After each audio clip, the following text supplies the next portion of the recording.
Welcome back to the Escape Pod Movie Reviews. Video movie reviews. I'm Tree. I'm Cuba. And this week we will be reviewing Riddick. Just Riddick. Just Riddick. Not the Chronicles of... Just Riddick. Alert. Self-destruction imminent. Please proceed to the escape pod. 5, 4, 3, 2, 1. First one was cool. Surprise hit. Second one was a big bucket of shit. PG-13 shit. This one is a nice hard R. And it sends a message right away that this is a rated R movie with a nice scene of unnecessary titty. It's not essential at all, but it's one of those, hey, this is rated R. A little history story here is Vin Diesel owns the rights to Riddick now. He did his cameo in the end of Tokyo Drift for absolutely free as long as the studio gave him all the rights to Riddick. And he took it and he made something really fun with it. This movie is now, it's essentially the sequel that we should have had in the first place for Pitch Black. It rightfully glosses over the events of the second movie. It just kind of has like a 10-minute segment in the beginning where it's like, so this happened, and we're on to the new thing. This takes Riddick back to bare bones Riddick. The animal side. Yeah, being a badass.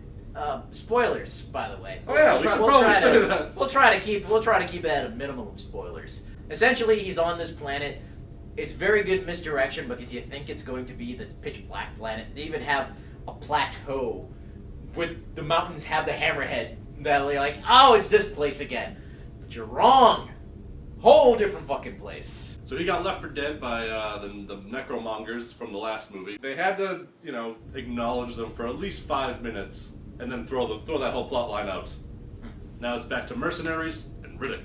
Alright, so the plot, he gets put on this planet, learning his animal side again. He comes in contact with these weird scorpion aliens, right? They are scorpion raptors. Water scorpion raptors. They're fantastic.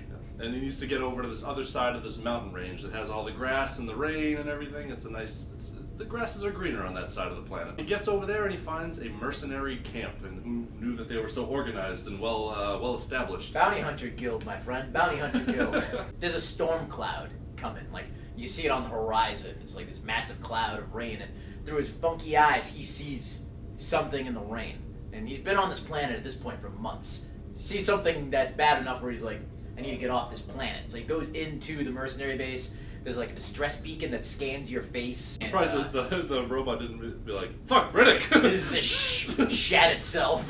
2 different groups of mercenaries show up. One group is a bunch of G.I. Joes. One's like a big fucking wrestler, another dude's Dengar. they're like the G.I. Joe group of mercenaries. It's like what I would envision the escape pod crew here to be if we were mercenaries. They were just a bunch of bums, and they were funny as shit. They were entertaining. I would love to have... They need to go back and have a whole separate movie before these fucking dudes died. And I would like to see them on some of their adventure. The other group is like, they look like space cops. They're Space Dreads. Riddick is set up into 3 parts. The first part is him surviving, getting back his Riddickness from the previous shit movie. The second third of this movie is fighting the mercenaries, which is fantastic. I want to see this director make a Bounty Hunters Guild movie That'd with be pretty, Boba Fett and like IG-88 and Bosk. Yeah, the next I don't know, 40 minutes of the movie, 30 minutes, something like that is just one by one taking these fuckers out. Coolest scene in the whole goddamn movie is these 2 dudes. Like, they're fighting back to back. One's like, oh, just one guy. What can he do? It's 14 of us. And then all of a sudden the guy's like, man, you jinxed us. Take that jinx back. Man. That's what's cool about, like, Riddick, is, like, they made him such, like, a monster. Like a boogeyman. Like a myth. Like, he's just, like, bigger than himself. Yeah, if you ever wanted to watch, the Jason movies as the point of view from Jason, this is it. Riddick is the Jason. He's terrorizing people. He's showing up the windows with his fucking knife. He's Jason in space. And the third act of this movie kind of kicks off, and Riddick goes, look, I know we've kind of battling this out, but see that rain cloud behind me? It gots to go.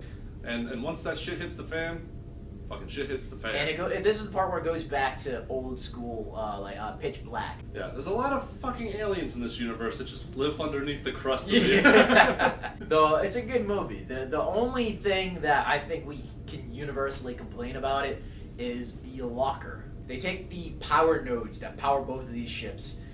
They don't want Riddick to escape, so each group takes a node from their ship. They put it in this locker, and then they turn and leave the locker wide open.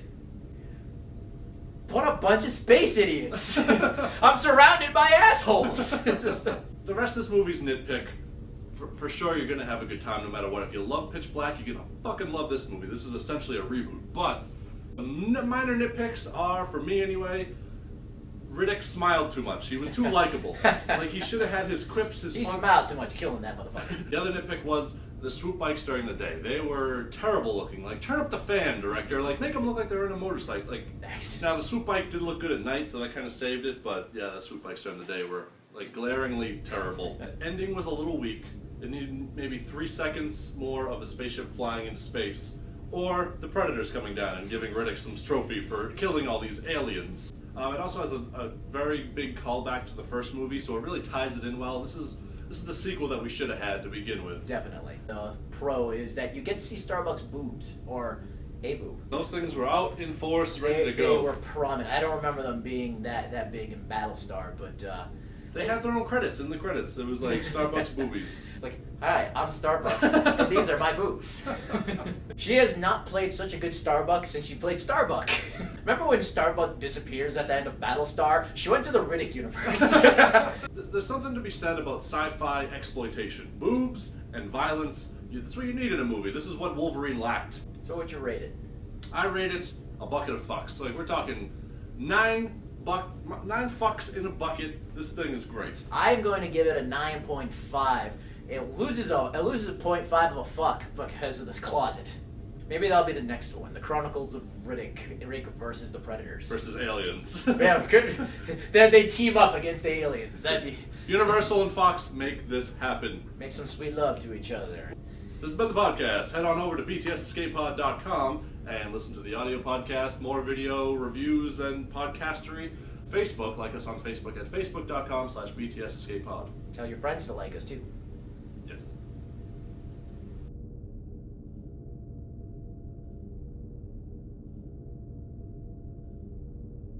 The last one, you want to give a quick snappy review of the last two? 3 different parts to the movie of Riddick. God damn it! Oh, yeah. And that was a cool scene too, because he goes, "Are you afraid of me?" He's like, "Are they afraid of me?" I can't do a Riddick voice. Do a Sylvester Stallone. Yeah, I'm Riddick.